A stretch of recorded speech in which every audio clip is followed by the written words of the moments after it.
Otra vez me van a dar palo los pentecostales. Refutemos la jerigonza pentecostal. Primera de Corintios 4:2. Porque el que habla en lenguas no habla a los hombres, sino a Dios, pues nadie le entiende. Aunque por el Espíritu habla misterios.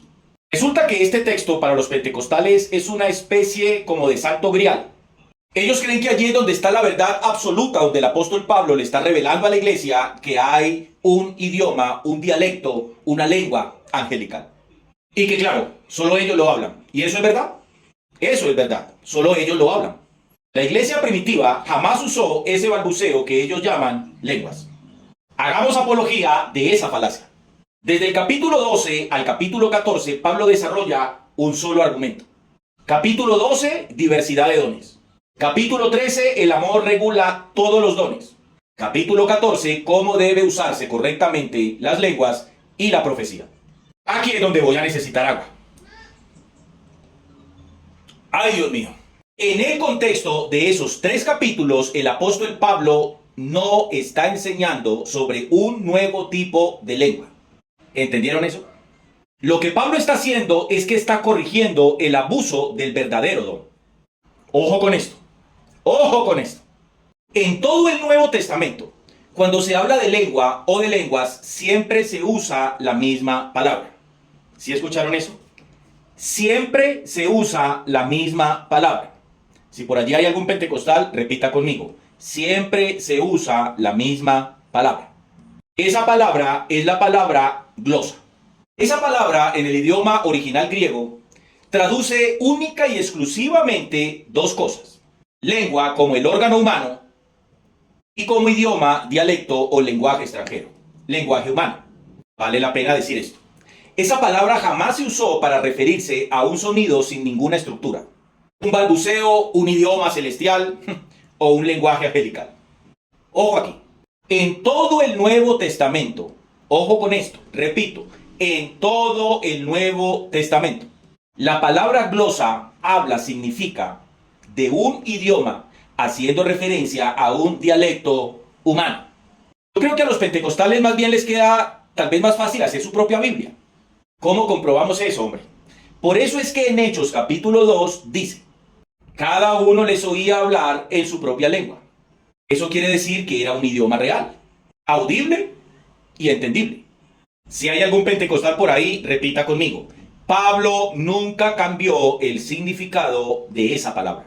Por eso es que uno de los principios principales de la hermenéutica es tener en cuenta el contexto de un texto.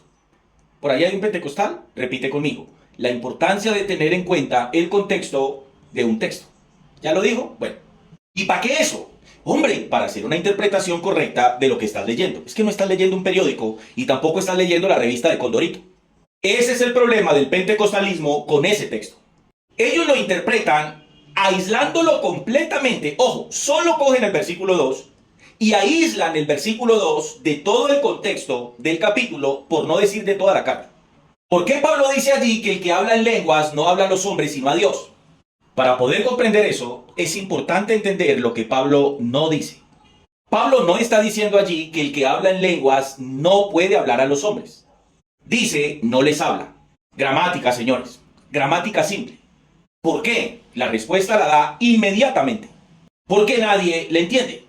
No habla a los hombres porque los hombres presentes no entienden el idioma. No significa que el idioma no sea humano. Significa que el idioma es incomprensible para los oyentes. Entonces, ¿por qué les dice Pablo que le habla a Dios? Porque Dios sí entiende todos los idiomas, viejo. De hecho, recuerden que Él mismo los dio. Si nadie presente entiende ese idioma, lo único que comprende perfectamente el mensaje, pues es Dios. No significa que la lengua sea celestial. Simplemente significa que Dios conoce todos los idiomas. El asunto de que habla misterios, los pentecostales lo interpretan muy místicamente. Pero misterios para Pablo siempre significó verdades divinas antes ocultas y ahora reveladas. Voy terminando. Es importante aclarar que la palabra extraña que aparece en el versículo 4 fue añadida. En el texto original aparece lengua, no lengua extraña. Eso es un asunto solo de traducción. Quien la añadió no lo hizo con mala intención. Lo hizo simplemente para especificar que el idioma, al ser extraño, hacía referencia a un idioma extranjero no conocido. Termino con esto. ¿Por qué los pentecostales no leen en contexto? ¿Por qué se quedan solo con un verso y no leen completamente el texto para poder entender lo que el verso 2 está diciendo? Lo que Pablo dice en el versículo 10 tira por el piso la idea de los pentecostales de un idioma angelical. Primera de Corintios 14:10. Tantas clases de idiomas hay, seguramente, en el mundo, y ninguno de ellos carece de significado. Eso destruye completamente la idea de sonido sin sentido.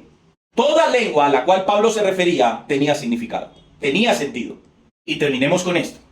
Cuando Pablo dice en 1 Corintios 13:1, si yo hablase lenguas humanas y angélicas, Pablo no está diciendo allí que él habló lenguas angelicales. Tampoco hay un texto bíblico que enseñe de manera clara que alguien de la iglesia primitiva las habló. Eso era una hipérbole, era una exageración de Pablo para hacer énfasis, para resaltar la importancia del amor. El contexto de ese capítulo no son las lenguas, era el amor. Y ahí que mi pente.